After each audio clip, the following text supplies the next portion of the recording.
Hello everyone, welcome back to organise learning channel. अगर आप मेरे चैनल पर नए हैं तो चैनल को सब्सक्राइब करें, वीडियो को एंड तक ज़रूर देखें और अगर आपको वीडियो अच्छी लगे तो वीडियो को लाइक शेयर कमेंट करें। तो आज की इस वीडियो में हम डिस्कस करने वाले हैं जो डीओई दिल्ली की तरफ से हमें क्लास 10 के लिए इंग्लिश का प्रैक्टिस पेपर दिया गया है। तो उसके कुछ क्वेश्चंस हम प्रीवियस वीडियोज़ में डिस्कस कर चुके हैं और कुछ क्वेश्चंस हम आज की इस वीडियो में देखेंगे। ठीक है, तो जो क्वेश्चन दिया गया है हमें section B creative writing skills में, इसमें क्या करना है हमें, all the names and addresses used in the questions are fictitious. जो भी ये क्वेश्चंस दिए गए हैं इनमें जो नेम्स और एड्रेसेस दिए गए हैं वो सारे काल्पनिक है, वो रियल नहीं है। Resemblance if any is purely coincidental, और अगर अगर फिर भी किसी से मतलब रिजेंबल करते हैं ये नाम तो ये सिर्फ और सिर्फ कोइंसिडेंटल है। ठीक है, attempt any one from A and be given below, ये दो पार्ट दिए गए हैं, इनमें से या तो आपको ये वाला अटेम्प्ट करना है या फिर ये वाला अटेम्प्ट करना है, तो हम दोनों देखेंगे।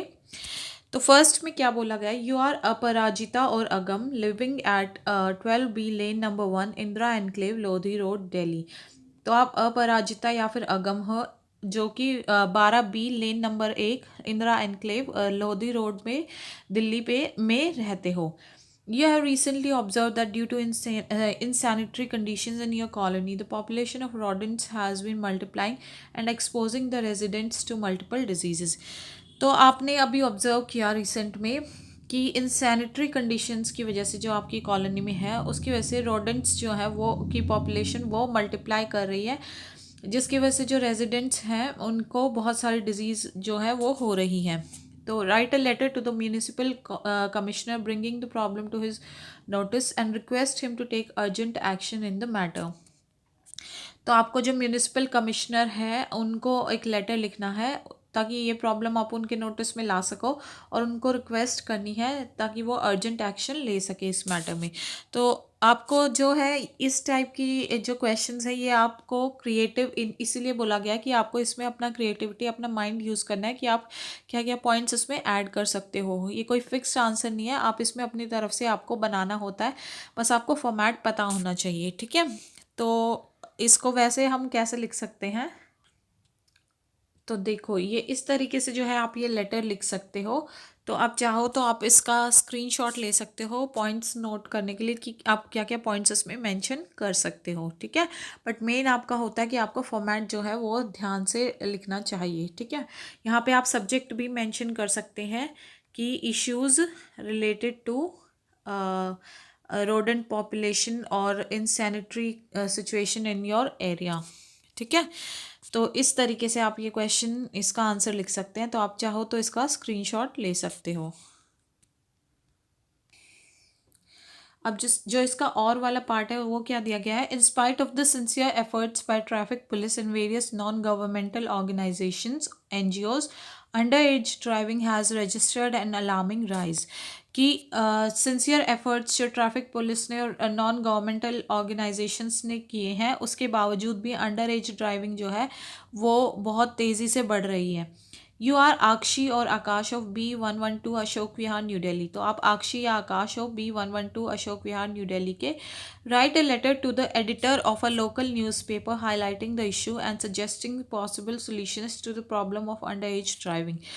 तो आपको लेटर लिखना है, किन को लिखना है, एडिटर को, एक लोकल न्यूज़पेपर के एडिटर को, जिसमें आप इस इशू को हाईलाइट करोगे और सजेस्ट करोगे जो भी पॉसिबल सॉल्यूशंस होंगे इस प्रॉब्लम के, जो ये अंडर एज ड्राइविंग की प्रॉब्लम है इसके सॉल्यूशंस। ठीक है, तो इसको कैसे लिख सकते हैं, तो ये जो है ये पूरा लेटर आप इस तरीके से लिख सकते हो। तो मेन फिर से मैं आपको यही बोलूँगी कि आप फॉर्मेट का ध्यान रखें और उसके अलावा जो है आपको जो भी पॉइंट्स वगैरह हैं वो आप अपनी क्रिएटिविटी के अकॉर्डिंगली ऐड कर सकते हैं, बट आप मेन जो फॉर्मेट है कि किसको लिखना होता है, आपका नेम कहाँ आना चाहिए, सब्जेक्ट कहाँ आना चाहिए, बॉडी में क्या क्या चीज़ें इंक्लूडेड होनी चाहिए, तो वो आप जो है उसका ध्यान रखें और आप चाहो तो आप इसका स्क्रीनशॉट ले सकते हो।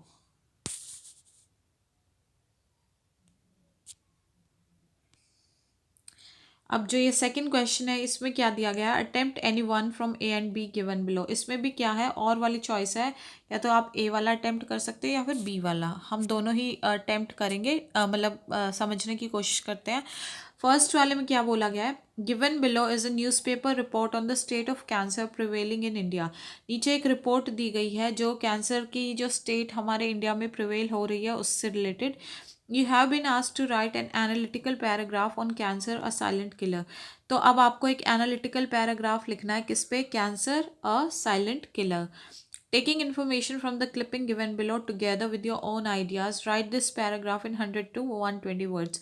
तो आपको क्या करना है, ये जो क्लिपिंग दी गई है इससे इन्फॉर्मेशन लेनी है और अपने खुद के आइडियाज़ भी उसमें ऐड करने हैं और एक पैराग्राफ आपको 100 to 120 वर्ड्स में लिखना है। तो ये क्लिपिंग क्या दी गई है कि in India cities are more cancer prone than rural areas. India में जो सिटीज़ है वहाँ पे कैंसर फैलने की जो संभावना है वो ज़्यादा होती है as compare to rural areas. In the early 1990s, we expected 1 out of 10 to 15 urban Indians to get cancer in their lifetime. That is, every second or third family would have to face this disease. जो 1990 की शुरुआती दौर की बात की जाए तो उस वक्त में 10 से 15 अर्बन इंडियंस में से एक की आशंका थी कि उनको हर 10 से 15वें इंडियन की अर्बन इंडियन की आशंका थी कि उसको उस अपने लाइफ टाइम में कैंसर होता है। यानी कि अगर हम बात करें तो हर सेकंड या थर्ड फैमिली में जो है ये डिजीज़ को फेस करना पड़ेगा। This is partly due to high levels of benzene in the air. तो ये and also that the metros are expose to high levels of pesticides in their foods.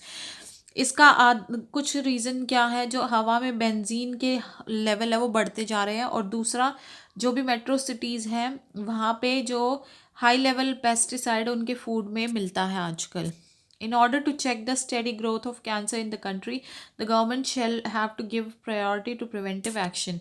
तो अगर जो ये जो कैंसर की ग्रोथ है इसको चेक करना है कंट्री में तो गवर्नमेंट को जो है प्रिवेंटिव एक्शन को प्रायोरिटी देनी चाहिए। At the same time, measures to undertake improvement in facilities for the treatment of cancer shall have to be adopted। इसी के साथ साथ क्या क्या हम स्टेप्स ले सकते हैं जिससे कि इम्प्रूवमेंट हो सके, जो कैंसर की ट्रीटमेंट की फैसिलिटीज़ है उसमें इम्प्रूवमेंट हो सके, वो स्टेप्स अडॉप्ट किए जा सकें। ठीक है, तो इसको कैसे लिखेंगे, तो इसको जो है आप जो क्लिपिंग दी गई है उसके पॉइंट्स को और अपने आइडियाज़ को मैच करके कुछ इस तरीके से लिख सकते हैं। बट अगेन अगर आप इसके अलावा कोई भी आपके पॉइंट्स हैं आप उनको लेकर जो है लिख सकते हैं, बस आपको फॉर्मेट हमेशा ध्यान में रखना चाहिए। ठीक है, तो आप चाहो तो आप इसका स्क्रीनशॉट भी ले सकते हो। नेक्स्ट जो पार्ट दिया गया है वो क्या दिया गया है, the charts below show agricultural production in 2 different regions of the country. ये नीचे जो चार्ट दिए गए हैं इसमें 2 अलग अलग रीजन्स में एग्रीकल्चरल प्रोडक्शन को दिखाया गया है एक कंट्री की। Write an analytical paragraph in 100 to 120 words by selecting and reporting the main features and making comparisons where relevant. तो आपको फिर से एक एनालिटिकल पैराग्राफ जो है 100 से 120 वर्ड्स में लिखना है। जो जो मेन फीचर्स हैं इस इमेज को देखकर आपको जो जो मेन फीचर्स हैं उनको लेकर सेलेक्ट करके और कंपैरिजंस जहाँ जहाँ बना सकते हो आप वहाँ वहाँ कंपैरिजन करके आपको एक एनालिटिकल पैराग्राफ लिखना है। तो पहले तो आप इस फिगर को देख लो, ये इस ईस्टर्न रीजन है और ये वेस्टर्न रीजन है और ये मीट की 35% है, यहाँ पे वेजिटेबल्स 20%, ग्रेन 50% और डेयरी 30%। ऐसे ही अगर वेस्टर्न रीजन की बात की जाए तो मीट 35%, ग्रेन 45%, डेयरी 15% और वेजिटेबल 5%।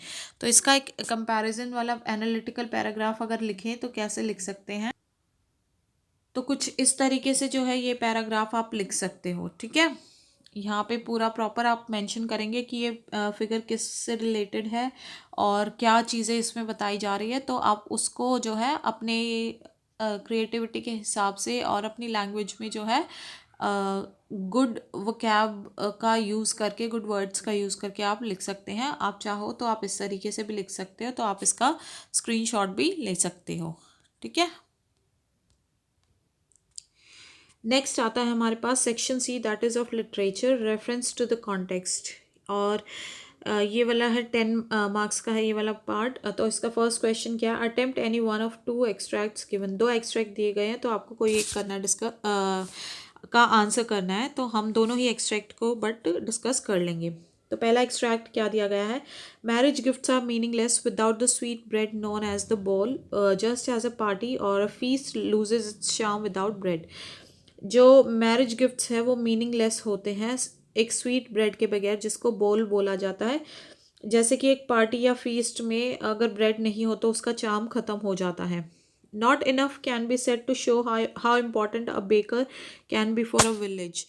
इसमें इससे ज़्यादा ज़रूरत नहीं है कहने की कि बहुत ज़्यादा इम्पोर्टेंस है एक बेकर की इस विलेज में। The lady of the house must prepare sandwiches on the occasion of her daughter's engagement.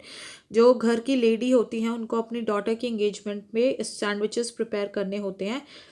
Cakes and बॉलिनाज are a must for Christmas as well as other festivals. और केक्स और बॉलिनाज जो है वो क्रिसमस के साथ साथ और भी जो फेस्टिवल्स हैं उनके लिए इम्पॉर्टेंट होते हैं, ज़रूरी होते हैं। Thus, the presence of the baker's furnace in the village is absolutely essential। तो इसलिए जो बेकर का फर्नेस है, भट्टी है, वो इस विलेज में बहुत ज़रूरी होती है। ठीक है, और ये लिया गया ग्लिम्पसेस ऑफ इंडिया चैप्टर से। तो फर्स्ट क्वेश्चन इस पे बेस्ड क्या है, in Goan village what is meaningless without the sweet bread बोल। गोवन विलेज में क्या चीज़ मीनिंगलेस है अगर स्वीट ब्रेड बोल नहीं बनती है तो वो होते हैं वेडिंग गिफ्ट्स, यानी कि वेडिंग गिफ्ट्स में ये चीज़ बहुत ज़रूरी होती है। तो option number C is the correct one. Second part क्या है, state whether the following statement is true और फॉल्स। ये बताना कि ये स्टेटमेंट ट्रू है या फिर फॉल्स है।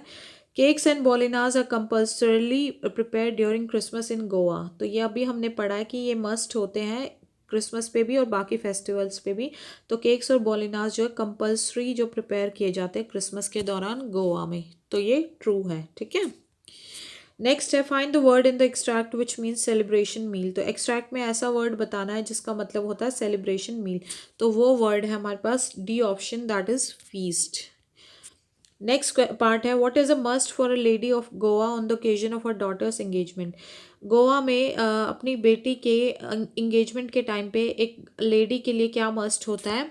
तो अभी हमने पढ़ा कि शी मस्ट प्रिपेयर सैंडविचेस, कि उनको बिल्कुल सैंडविचेस जो है वो प्रिपेयर करने होते हैं, ये ज़रूरी होता है उनके कस्टम में। ठीक है, नेक्स्ट है what does the lady of the house prepare on the occasion of her daughter's engagement. तो ये क्वेश्चन काइंड ऑफ रिपीट हो चुका है।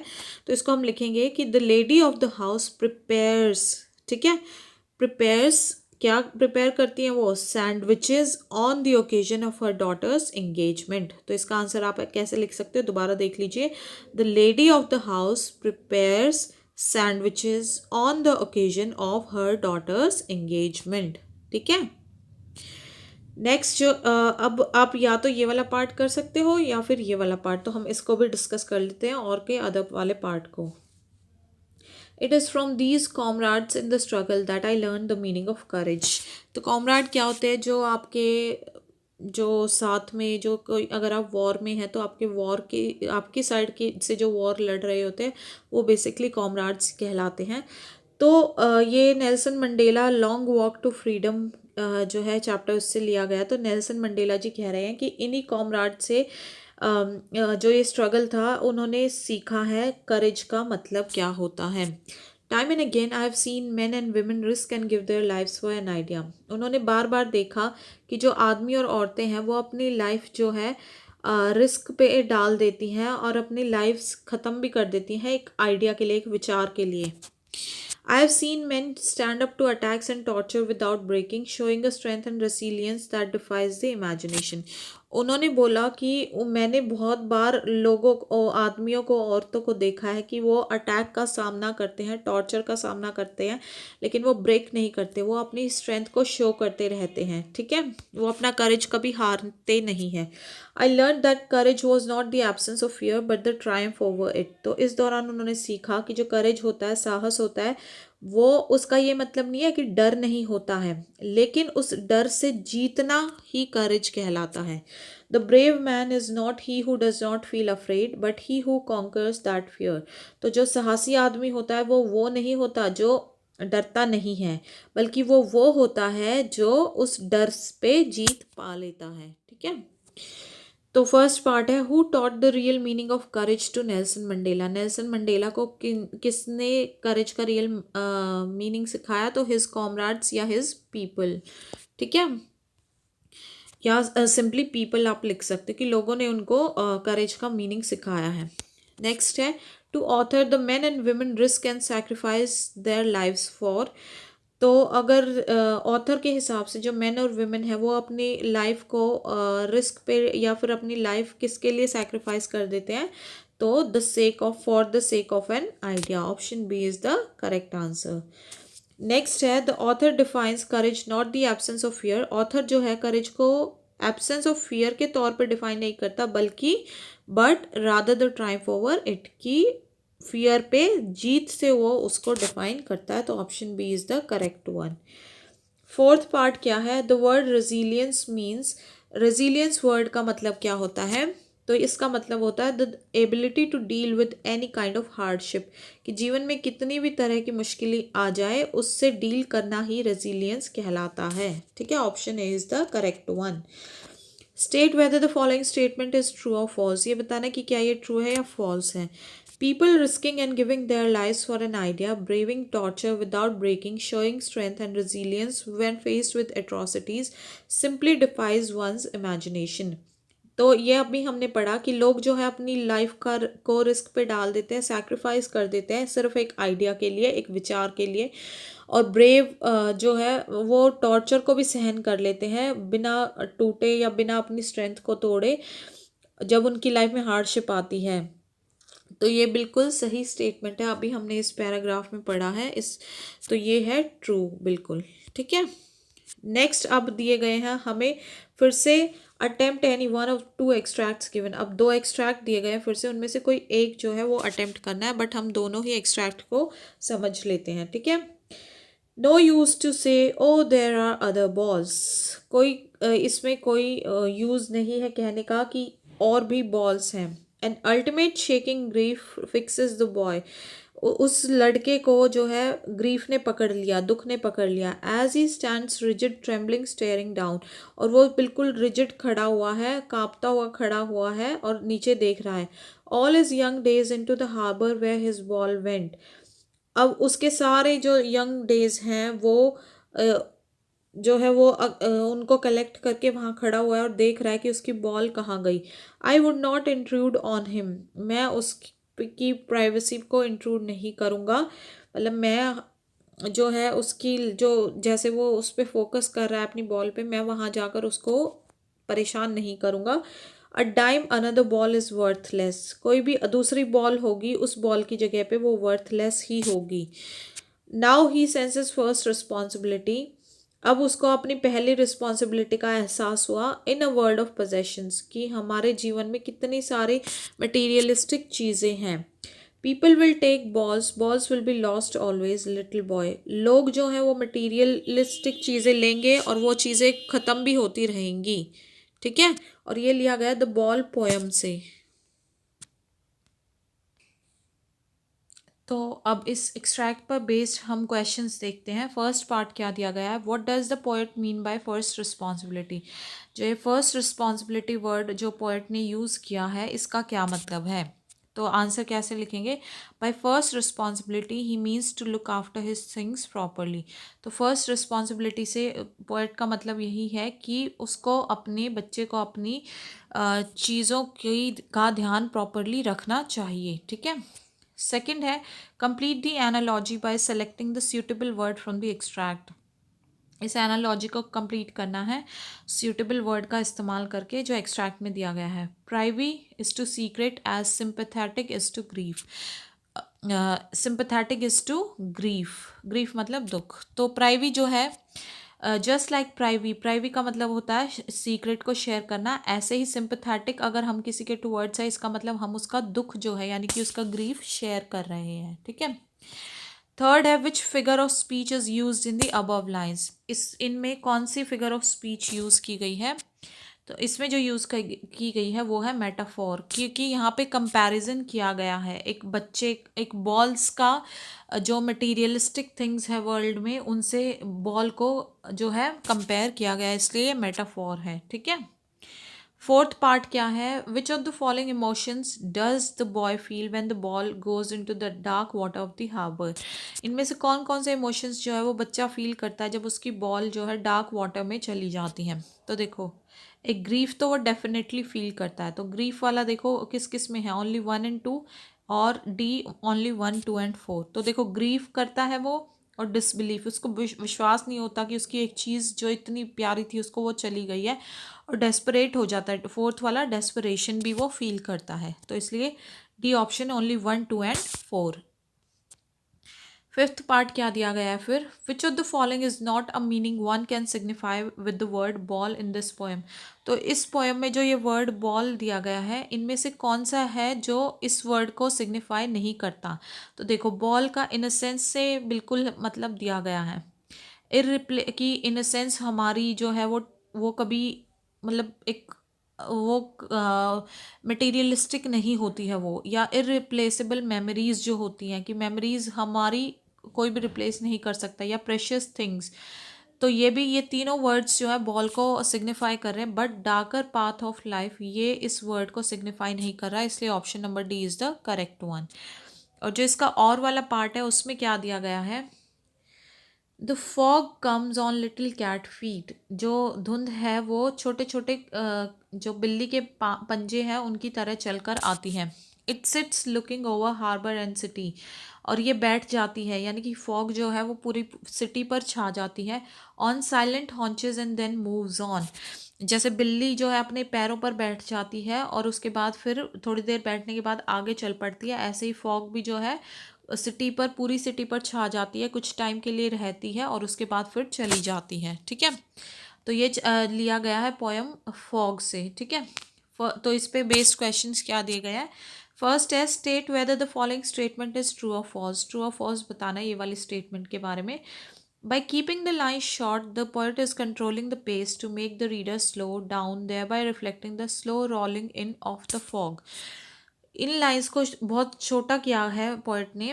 तो पोएट क्या कंट्रोल कर रहा है, अपनी पेस को कंट्रोल कर रहा है ताकि रीडर जो है स्लो डाउन करे, धीरे धीरे पढ़े इनको। और ये धीरे पढ़ना उसको क्या रिफ्लेक्ट कर रहा है कि जैसे फॉग जो है वो रोल इन करते हैं, वो भी धीरे धीरे सिटी के ऊपर छा जाती है ना, धीरे धीरे से। तो ऐसे ही वो उसने इन लाइंस को छोटा रखा है ताकि धीरे धीरे स्लोली स्लोली रीड करे जो रीडर है। तो इसी तरीके से उन्होंने कंपेयर किया है इस चीज़ को, तो इसलिए ये वाली स्टेटमेंट बिल्कुल ट्रू है। सेकेंड पार्ट क्या है, what does the poet mean by little cat feet. Little छोटे कैट फीट से क्या मतलब है पोएट का। तो ये है option number D, that is the silent and careful steps of the fog which do not let anyone know of its arrival. कि फॉग भी जो है वो बिल्कुल चुपचाप और बहुत केयरफुली जो है आती है, जिससे उसके अराइवल का पहुंचने की खबर पहले किसी को नहीं हो पाती है। ठीक है, थर्ड वाला पार्ट क्या है, which poetic device is used in the second line. Second line है ऑन लिटिल कैट फीट। तो देखो, फॉग को कैट के फीट से जो है कंपेयर किया गया है, तो यहाँ पे फिर से हमारे जो पोएटिक डिवाइस यूज होगी वो होगी मेटाफॉर। ठीक है, फोर्थ में क्या बोला गया है, supply 1 point to justify the following. एक पॉइंट बताना है इस सेंटेंस को जस्टिफाई करने के लिए। The poet says that the fog is like a cat. Poet कहता है कि जो फॉग है वो कैट के जैसी है। तो इसका आंसर कैसे लिख सकते हैं, the fog arrives on little cat feet which means it arrives quietly like a cat. कि जो फॉग है वो छोटे छोटे कैट के फीट की तरह अराइव करती है, पहुंचती है। इसका मतलब कि वो बिल्कुल जैसे कैट चुपचाप आती है वैसे ही फॉग भी आती है। नेक्स्ट है, द वर्ड हॉन्चेस मीन्स। तो जो ये हॉन्चेस होते हैं, ये जो लेग्स होती हैं, मेनली जो लेग्स जिन पे ये बिल्ली वगैरह बैठती है जिस तरीके से, लेग्स का वो वाला पोर्शन जो है वो हॉन्चेस बोलते हैं उसको। तो इसलिए option number A, that is legs, will be the correct answer. ठीक है, तो इस वीडियो में हम यही क्वेश्चंस डिस्कस करते हैं। तो आशा है कि आपको ये क्वेश्चंस, इनके सॉल्यूशंस और ये वीडियोस समझ में आई होगी और अच्छी लगी होगी। तो अगर आपको वीडियो अच्छी लगी और वीडियो समझ में आए तो वीडियो को लाइक, शेयर और कमेंट करें, और वीडियो को ज़्यादा से ज़्यादा शेयर करें। और बाकी जो क्वेश्चंस हैं वो हम नेक्स्ट वीडियो में डिस्कस करेंगे। और चैनल को सब्सक्राइब करें। मिलते हैं नेक्स्ट वीडियो में, तब तक आप जो अपनी तैयारी है उसको पूरा अच्छे से करते रहिए। All the best for your exams.